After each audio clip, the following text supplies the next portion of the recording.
Report پیش کرتے ہیں چودھری عبدالمجید ارائی سے۔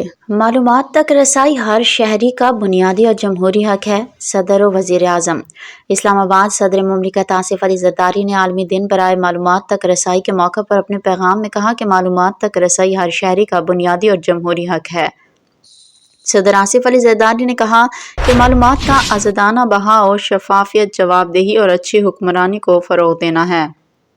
انہوں نے کہا کہ غلط معلومات اور جعلی خبروں کے ذریعے سچ کو مسخ کیا جانا آج کے دور کا ایک بڑا چیلنج ہے، جو قومی یکجہتی اور اداروں پر عوامی اعتماد کو نقصان پہنچاتا ہے۔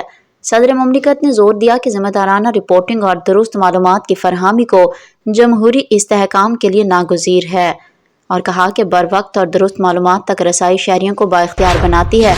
انہوں نے عوام سے اپیل کی کہ سوشل میڈیا پر غیر مصدقہ معلومات کے پھیلاؤ سے گریز کیا جائے۔ انہوں نے باہمی شفافیت، ترقی اور انصاف کی بنیاد باخبر معاشرہ ہے اور تمام اداروں پر زور دیا کہ وہ معلومات تک رسائی کے نظام کو مزید مؤثر بنائیں۔